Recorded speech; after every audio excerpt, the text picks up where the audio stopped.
The 2018 Aaron's American Athletic Conference Men's Basketball Championship just came to a close as the 1 seed Cincinnati prevailed past Houston 56-55, claiming their first conference title in the American Conference and first in the program since 2004.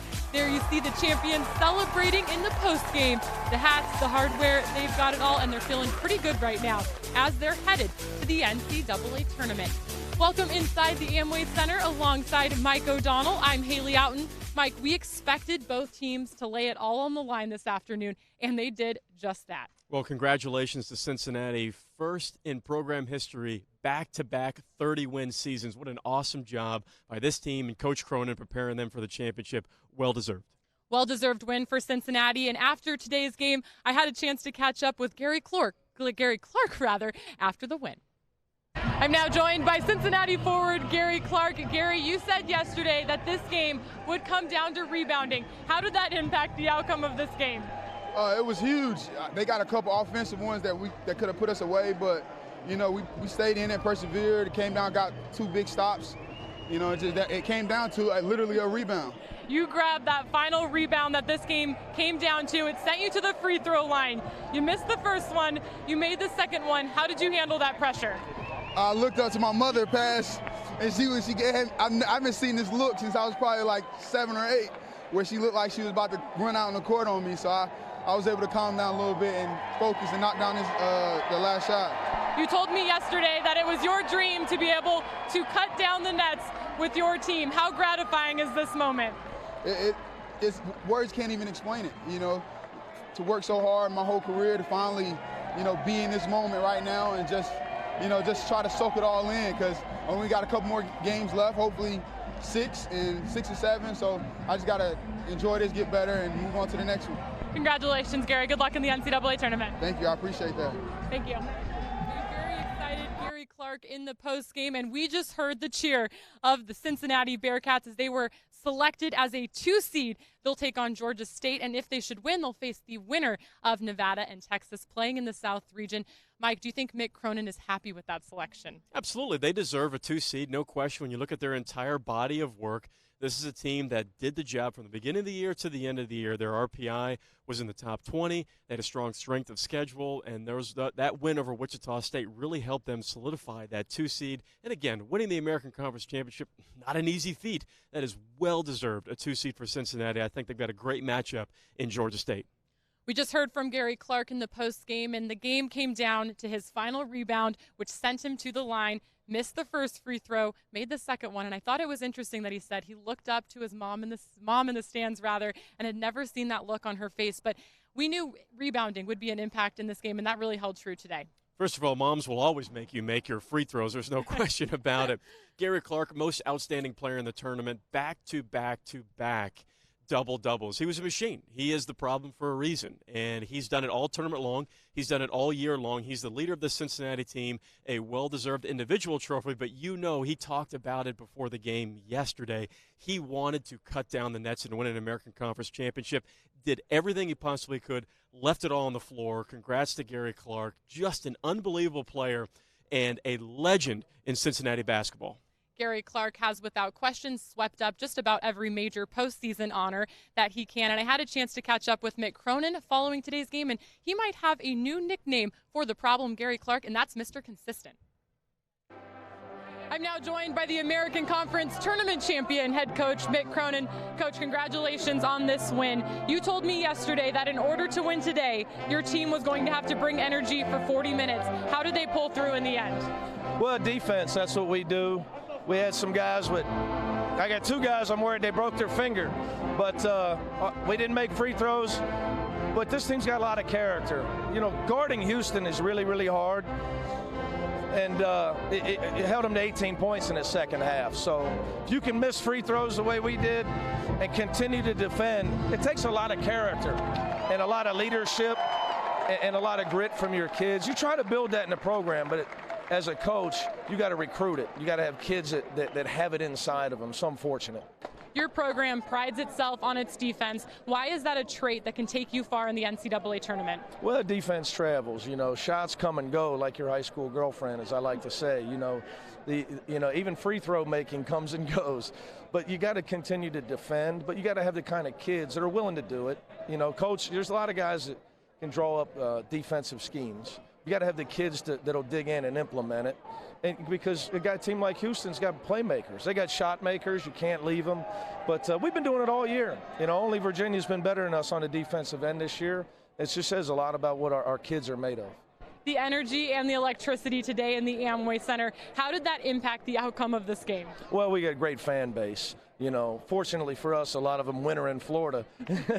And they just drove on over. But, no, I think that this year our team was committed to winning this tournament. I think that was the biggest key. In a game like this, you got to want to win the game. You can't be thinking about next week. If your eyes on next week, you're not going to win. Houston wanted it too bad, so I credit our kids, and they dug in. Now we got to get some rest. We just watched both you and your team cut down the net here as champions. How gratifying was that moment, not only for yourself, but to watch your two seniors, Kyle Washington and Gary Clark, get to do the same? Well, it was great. Those guys have meant so much to our program. Gary's unbelievable. Kyle, they're like fire and ice. Kyle can score it. Gary's Mr. Consistent. But I was really happy to see Kyle hit that big shot because he's had a major impact on our program, and Gary gets a lot of the accolades, but Kyle's a great player as well. Congratulations, Coach. Good luck in the NCAA tournament. Thank you, Haley. Thank you so much. That was a very excited Cincinnati head coach, Mick Cronin. We want to share this breaking news with you. Wichita State just found out they will be a 4 seed in the East, heading to San Diego to take on Marshall. They will play the winner of the 5 seed West Virginia and the 12 seed Murray State. Mike, thoughts on this selection? Well, it could have potentially two really interesting games. That first matchup versus Marshall. Marshall is averaging close to almost 80 points a game. They're one of the best scoring teams, a high-octane offense. Coach D'Antoni has that team rolling, so Wichita State's got to be ready to defend a high-octane offense in Marshall. And if they win that game, I'm going to assume that West Virginia is going to beat Murray State. West Virginia is one of the best defensive teams in the country. They're going to press for 40 minutes. So it's going to be an interesting dynamic. They go from scouting one team that puts up a ton of points and doesn't necessarily rely on defense versus West Virginia, who almost 90% relies on their defense for scoring points. So interesting draw. They head out west to San Diego for that first-round matchup. Interesting draw for Wichita State. They're also in the same region as Villanova. So we'll see how that goes after those first two games of the week. Wichita State and Cincinnati know their destiny, still waiting to find out what seed and where and who Houston will be playing. So in the meantime, let's take a look back at the highlights from this championship final. We saw two excellent halves between the Bearcats and the Cougars. Final score 56-55, but in the first half, Mike, we talked about this. Cincinnati needed to get off to a better start than they have the first 2 days of the tournament. Well, and it started that way. They knocked down 9 quick points, and it looked like that Cincinnati was going to run away with it. But Houston ended up being up 2 at halftime, largely in part to Corey Davis Jr., who hit 5 threes on his way to 15 points in the first half. And then Rob Gray Jr. got going. He had 12 points in the first half to go along with him knocking down big shot after big shot. Gary Clark for Cincinnati still had another great first half, 13.6 rebounds in the first half alone for Gary Clark. Most people would like that for the game. The big reason why Cincinnati was to stay in the game and sustain some of Houston's runs was they had 17 second chance points. They were great on the offensive glass. A really, really great first half. We knew it was going to be tight, but it was the Corey Davis Jr. show in the first half for Houston. 8 offensive rebounds for Cincinnati in the first half. What did Houston need to do to stop giving up those second chance points? Well, you just got to box out, but it's so hard because it's not just one guy for Cincinnati. They rebound as a committee. That is a big point of emphasis, and that's a little bit of their mantra is you got all 5 players can crash the offensive glass. You see Jeremy Evans there, and he knocked down 3 monster jump shots, pro moves in the first half. Jacob Evans is a guy that was really quiet the last 2 games, and he really stepped it up, especially in the first half for Cincinnati. The score was tied 6 times in this game. The lead changed 7 times. With the electric atmosphere inside this Amway Center tonight, how do you think that played a role on this game? Well, both teams have been in big atmospheres. When Cincinnati came to Houston, that place was sold out and it was rocking, and vice versa. When Houston went up to Cincinnati, of course Cincinnati's going to sell it out. And so this isn't something new for these two teams. It really comes down to you forget how good of a team Houston is defensively. They're one of the top field goal percentage teams in the country. And when you play against a team like Cincinnati, who is close to Virginia statistically and being the two top teams in the country defensively, you knew it was a little bit of that square peg in a round hole, and it was going to come down to points in the paint and rebounds that was going to determine this game.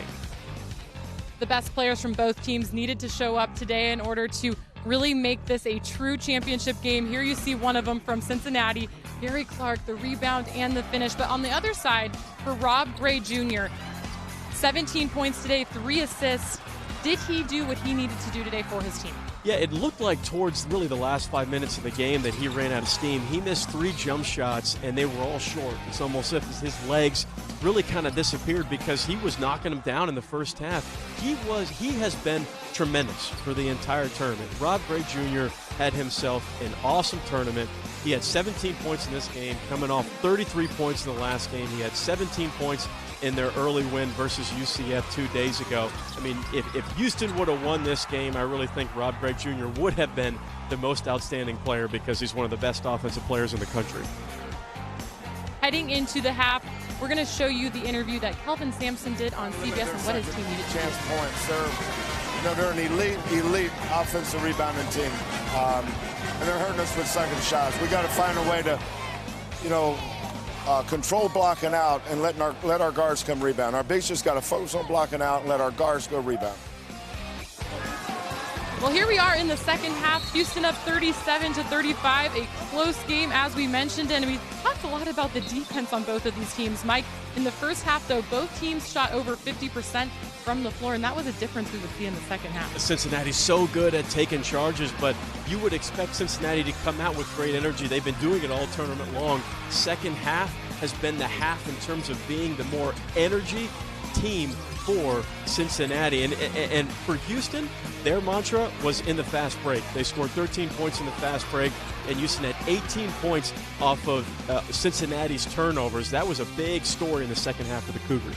There was a point there in that game, Mike, for about 4 or 5 minutes. We didn't see any scoring, and that was a tribute to the defenses on both of these sides. Yeah, Cincinnati held Houston to 35% shooting from the field. We kind of figured that was going to happen at some point. I didn't assume that this game was going to be played in the 80s. I assumed it was going to be played in the 50s and 60s. Final score ended up being 56-55 Cincinnati, but it stayed tight throughout, and really the last 8 minutes of the second half, it was no room for error. It was so tight throughout the game. It felt like everybody was on the edge of their seat in the last 8 minutes of the second half. It was that gritty and physical of a ball game. Well, Washington knocks down this clutch 3 right here to tie this game at 55. And here's Houston with the ball. Mike, at this point in the game, what is Houston trying to do right here? Well, he's just trying to get a bucket, but how about Galen Robinson Jr. coming out of nowhere? A huge play, offensive rebound. He's the same player that got the steal to seal the win versus Wichita State. The smallest player on the floor going up for the biggest play of the game right there. And then Rob Gray Jr. misses the 3. And how about our guy, Gary Clark Jr. comes up with the offensive rebound and the foul, and then steps up to the free throw line. He's going to head to the free throw line, but it's going to get pretty interesting. Well, here's the replay of the rebound. We knew this game would come down to rebounding, and what a close for a team that prides themselves on this to actually end the game on this play, draw the foul. Gary Clark at the line makes the second free throw, but he missed the first one, and he said he looked up to his mom in the stands, and that ultimately, gave him the belief to make that second free throw. But there's Rob Gray Jr., the pass to Galen Robinson goes out of bounds, and a tough mistake for the senior in this final game. Yeah, with 4 seconds left, that's plenty of time to get it across half court and get a shot, but a clear miscommunication between Rob Gray Jr. and Galen Robinson because you had enough time, but turnover automatically leads to Cincinnati getting the win, and the American Conference Championship goes to the Bearcats. back-to-back years they've played in this game. Last year they left empty-handed. This year, not so much. Cincinnati wins it 56-55. There you see it, the final box score. What stands out to you the most off of this box? Jacob Evans had 12 points, 6 rebounds, played the entire game. Remember, I want to go back to it. He really struggled offensively in the first 2 games of the tournament for Cincinnati. In the first half, he knocked down 3 massive jump shots and was really, really great defensively as well. I thought Jacob Evans III had a great tournament. For Jacob Evans, struggling in those first 2 games and heading into this 3rd game in the conference championship, how do you think the 2 first days impacted him mentally heading into this final? Well, I can tell you, I looked over on the sideline in the game yesterday, and Coach Cronin was imploring his star wing to get into the game mentally. It seemed that he was just a little out of sync on the offensive end, because when he's clicking, this Cincinnati team is so dangerous, because when Evans is making shots, that takes pressure off of Clark, that takes pressure off of Kane Broome, as well as Cumberland, and that trio, that's a dangerous trio when all 3 are in double figures. Well, speaking of Houston, they just found out where they will be headed. They are 6th seed in the West, taking on the 11 seed San Diego State. They'll play the winner, if they should win, of Michigan and Montana. What do you think about this seed, Mike? You know, I actually called a game for CBS Sports, a San Diego State game. This is a very, very good San Diego State team. I think Houston matches up really well. San Diego State they were not going to be able to get into the NCAA tournament. They were probably an NIT team until they won their conference tournament. So congrats to the Aztecs, but that is a good matchup. I like that matchup for Houston. San Diego State plays a little bit of zone. I think you might see some zone busting from Rob Gray Jr. and Galen Robinson as well in that game. So a 2 seed, a 4 seed, a 6 seed. Do you think that's a pretty good draw for the American Conference, rather? Absolutely, no question about it. Cincinnati at a 2, Wichita State at a 4 seed. I think that's right where they need to be given their body of work. And Houston earning the 6 seed. I think Houston was probably a 7 or 8 seed until they got to the conference championship. That really getting them to that championship game had them hop up to the 6th seed. I think that's a great draw and a well-deserved draw for Kelvin Sampson and the Houston Cougars. Houston falls just short in the conference championship game, but draws a good seed heading into the NCAA tournament. And one of the reasons that the Cougars fell short today was the Cincinnati defense. They made timely stops when they needed to, when both teams were shooting the ball very well. Well, that's Cincinnati basketball. You know, when you think of Cincinnati basketball, you think of toughness, you think of grit, you think of great defensive teams, helping the helper, taking charges.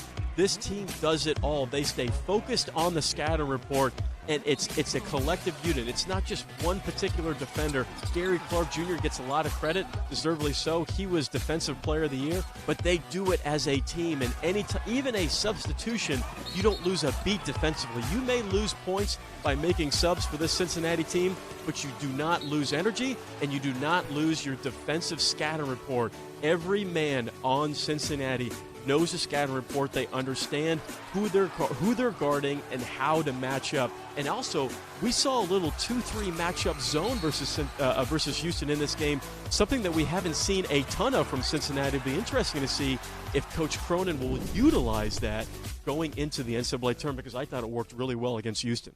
The Cincinnati defense could be what makes the difference in March as the Bearcats look to make a run in the NCAA tournament. And let's recap all 3 teams that were selected into this year's Big Dance, know where they're going, and they know their seeds. Cincinnati picking up a 2 seed and taking on Georgia State. Wichita State a 4 seed in the East, facing Marshall, and Houston a 6 seed in the West, taking on San Diego State. We're going to go to break, but when we come back, we're going to wrap up coverage here from this year's American Men's Basketball Championship. Stay with us.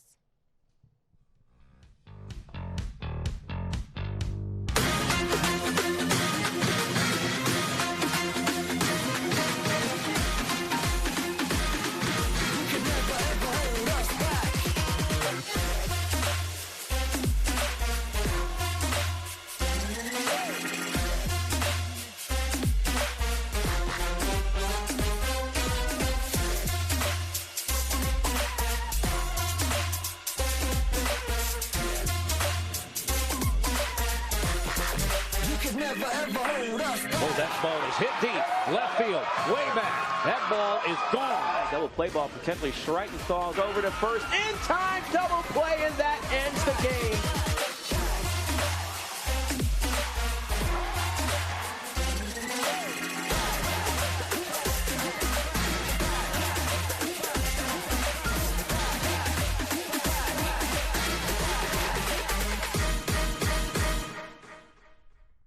For every hero, there is an origin story.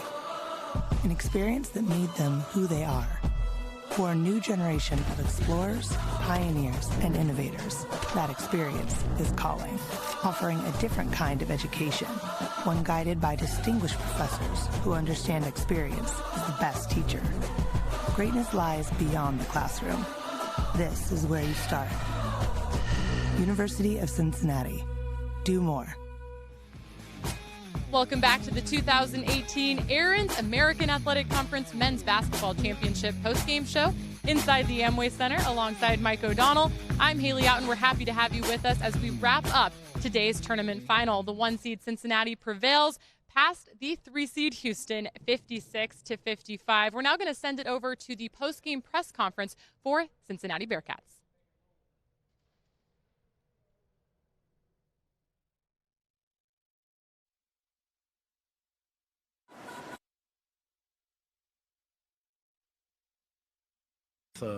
No live practice all week, 2 days off and 2 walkthroughs before we came here to try to save these guys for March. We had just enough energy and fight in us today to get the job done.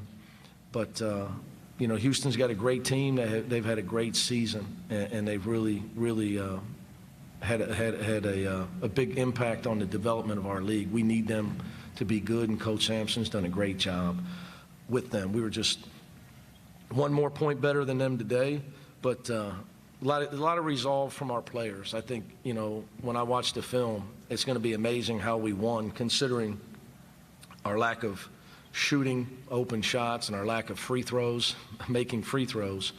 But I'm really happy for Kyle. Obviously, Gary's gotten a lot of the accolades, but these guys, they play so well together that it's what's made us win 60 games in the last 2 years. And at the end of the day, you know, Kyle making the three-point shot to tie the game it's really fitting because he puts so much time in the gym. And I was really, you know, I'd have been shocked if he'd have missed it. And he's got the type of attitude you need to have to take that shot. And he's got to continue to have that type of confidence. And we made the right pass on that play as well. So it was obviously a great win for our team. Questions for Coach of the student athletes? We'll get a microphone to you. Hey, Mick. Congratulations. What's up, Hoops? Thank you. The last half, I mean, do you think 3 games, 3 days, it does take its toll on teams? Oh, yeah. I mean, especially as shooters. I see it a lot in Jake was hurt. Jake jammed his finger. Kyle, is it your small? Yeah, Kyle's got a little small pinky finger injury. But I agree, yeah, Hoops. But I would say more so the games, like the teams know each other so well that the game in the second half just kind of screeches to a grinding halt. And I kept telling my team that the game was going to be won when what happens with the ball's in the air, obviously meaning a rebound, or when the ball's on the floor. And this game's not going to – nobody's going to make a whole bunch of shots here. You know, Devin Davis, I think, made a jumper late. Kyle made a huge 3 late. Other than that, it was layups and free throws. And I think a lot of that has to do with the physicality of the game, the familiarity of the teams. And then both teams are just beat up from beating each other up. So, but our guys responded, you know, late because I will say this, because Hoops, you know me a long time, and Bill's been around. Houston reminds me so much of Villanova from my Big East days. And I used to always, people say, what's it like to play in the Big East? And there's so many great teams, but I always thought that nobody, if I could get my team to play when I was building the program, as hard as Villanova played, I used to always think that. Then we'd be okay. We finally got to that point. And, like, I watch Houston play, and that's who they remind me of. I mean, they play with so much heart that it's tough to knock them out. And, you know, I wish them well next week. Bill. Gary, you had missed those 2 free throws a couple minutes earlier. You missed the first one. Setting up the drama, Bill. How did you gather yourself to make that last free throw? it's going to eat me alive for a while, but just focus. You know, coaches, I always look over at Coach, and he's like telling me calm down, and right behind him is his dad. And free throw coach. That's the free throw coach. Since that guy's a freshman year, he's always coaching us on free throws, and I looked past to my mom, and she was like, had this look on her face like, you better calm down. So I was able to chill and just do my routine and just try to, you know, forget about the other ones I had already missed before then and just have a short memory. Kyle, the three-pointer you made, a lot of fans or media even who didn't know you probably when you went up to shoot that shot saw what's he doing shooting that. But what's your mentality in that situation? I mean, you know you can make that shot, right? You made them all year. You know, I just trying to be confident. Just trying to stay confident at all times. Gym time, tell them. Yes, and tell them you're saying. And the reps that I try to get up. You know, I take this game very seriously. I don't take it for granted, like I said yesterday. And being on a team like this, having a coach like this, you just want to show that you care about it just as much as he does, or you care about it just as much as Gary does. So I try to show it by the work that I put in and the enthusiasm that I have. But in terms of the stepping up and shooting that shot, just confidence and just believing in myself at all times, because that's what you have to do. Everybody has to do that. So. Tom. For the players, what does it mean? I'll let you off for a minute, Nick. Thank you. This is the tournament title, first conference tournament title for UC in 14 years. You've won the league regular season title. You're going to the NCAA tournament. But what does it mean to finally, for this program to persevere and win this tournament? I'll take it. Gary's giving me the eye. It means a lot because Gary and I have had a lot of conversations, just the two of us, talking about, you know, how we have all the pieces, how we have the coach to help us, to guide us to this pinnacle, to this benchmark. And we want to definitely keep on going. We're appreciative of this, but we want to keep on going. And I think it's just a representation of how close we are together, because we created a great atmosphere of people always caring, people always being accountable, starting with us. So I was just happy that this team was able to experience that, because we do care. And you know, a lot of people say that in D1 basketball, but not everybody shows it through action. So I'm happy that we were able to experience this. Same thing. Mick, you've had 2 straight games where first half your opponent shot the ball really well. Second half, 18% yesterday, 20% today, and 18 points. How do you do that? What goes into that? Well, you can have a lot of game plans as a coach. There's a lot of really good coaches out there. And sometimes they win, and I refer to high school coaches because they're underrated, because they coach whoever enrolls. But, you know, some guys win, the same guy doesn't win a state championship every year. You know, and there's some guys in my business that are in the Hall of Fame and are in the NIT some years. It's players. You know, you can talk about, so I can sit here and tell you about the culture and try to sell you on everything that, you know, we build at Cincinnati, and, you know, you got to have players. You can do all the talking you want. Your kids got to want to win, and they've got to be willing to do the things that go into winning that do not show up in a stat sheet, that people don't text message them about, that's not going to get them on Sports Center. And it's called defensive communication, toughness, guarding the ball, helping each other. And we all practice the same stuff pretty much. And I've been doing this my 15th year as a head coach. You know, I've been around enough to know that you're going to win when you have to have talent, but you've also got to have guys that are willing to do the uncomfortable things that go into winning. So in the second half, I told the guys at halftime, I mean, I could ask Houston to stop making shots, or maybe we could stop letting Corey Davis shoot. Same thing as the day before. And it's very, very hard to stop good teams. The better team you play, the harder it is to be an elite defensive team against them. But I think it's a good trait to get better defensively as games go on. I'd much rather play great second half defense. than first half. Now, obviously, sure, we make some adjustments, but I think what I would tell you is more so our kids. Well, I'm giving them the credit because as the game goes on, our guys try to start to lock in on what a team is doing against us. Okay? And teams do different things because of the way we play defense. And our guys, as our guys start to lock into that, they play better. We have less breakdowns, and we're more we're more maybe committed to getting the job done. But I would think it's cerebral, you know. Because we do play defense a certain way that everybody else doesn't play it. But these guys have adjusted as the game goes on. You saw it but they've done it most of the year.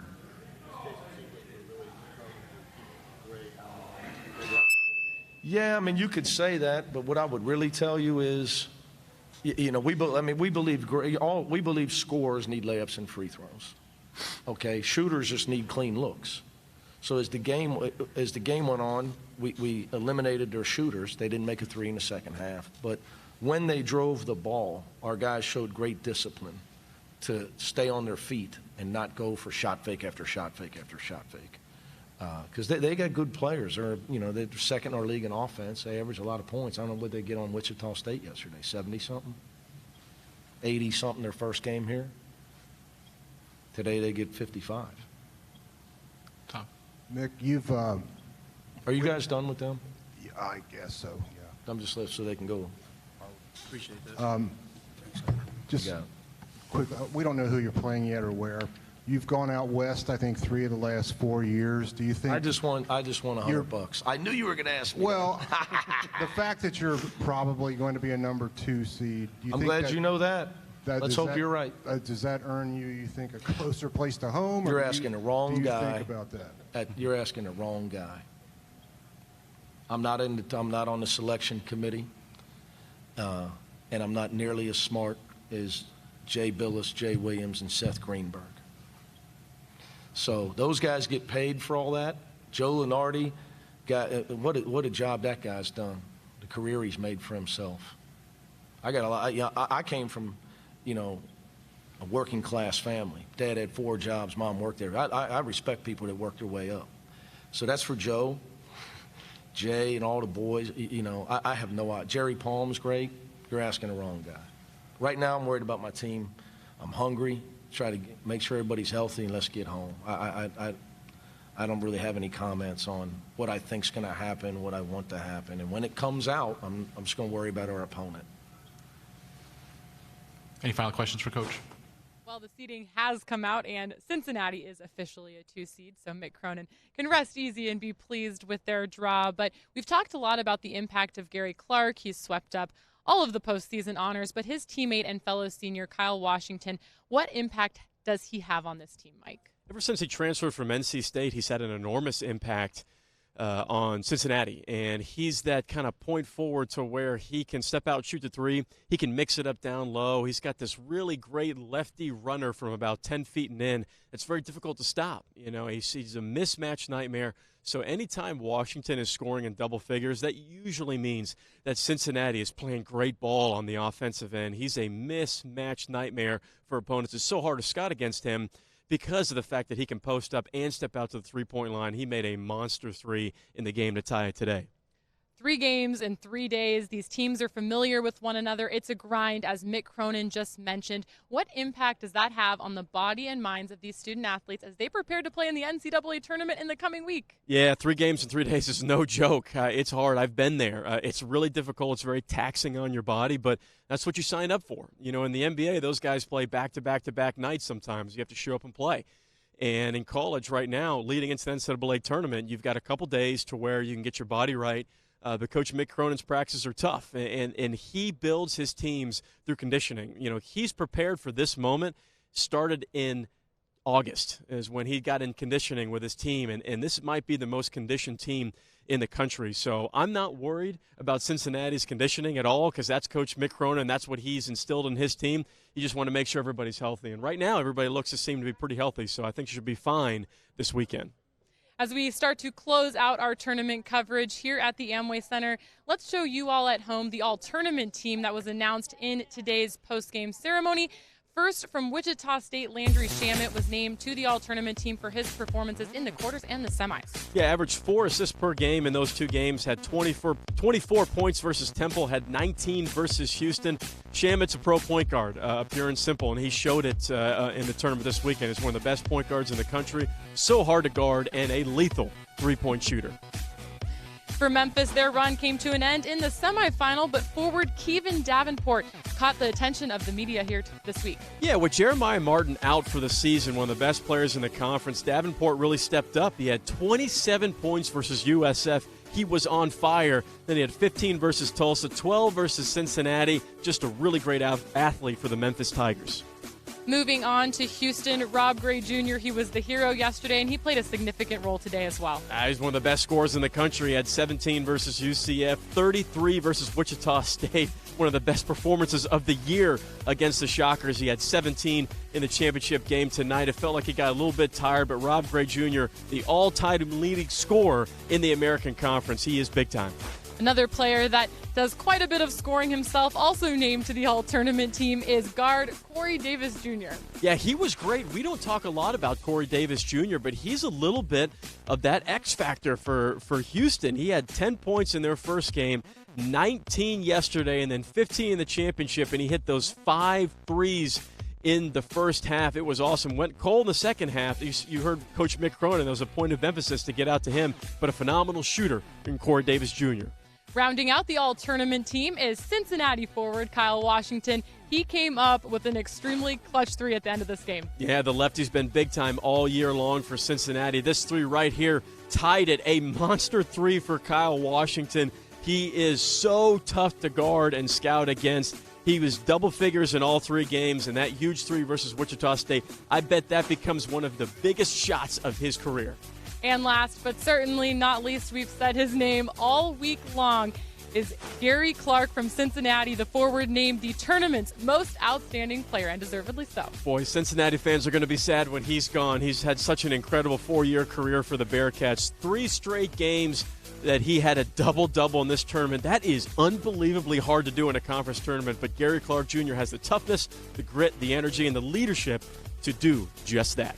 They will look to use Gary Clark's leadership as they hope to make a deep run into the NCAA tournament. Mick Cronin hoping to keep his senior class around as long as he possibly can, both Gary Clark and Kyle Washington. Let's recap the NCAA selections as we found them out here live on our postgame show. 3 American teams are headed to the big dance. Cincinnati drew a 2 seed. They will take on Georgia State in the South region, and if they should advance, they'll play the winner of Nevada and Texas. Wichita State, a 4 seed in the East. They'll take on Marshall in San Diego and play the winner of the 5 seed West Virginia and the 12 seed Murray State.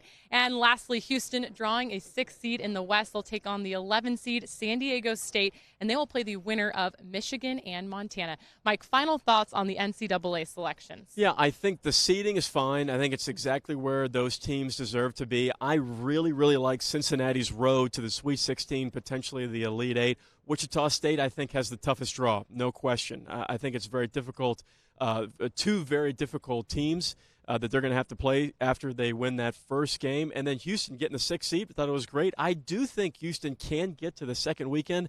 They're going to have to go through Michigan, though, and Michigan just won the Big Ten tournament. That is a really good team, but every team's going to be good in the NCAA tournament. I like the seeding. I like the draw. I like the picks. I do think Cincinnati has the easiest. It's not easy. I think it's the easiest road to get to the Sweet 16 for Cincinnati.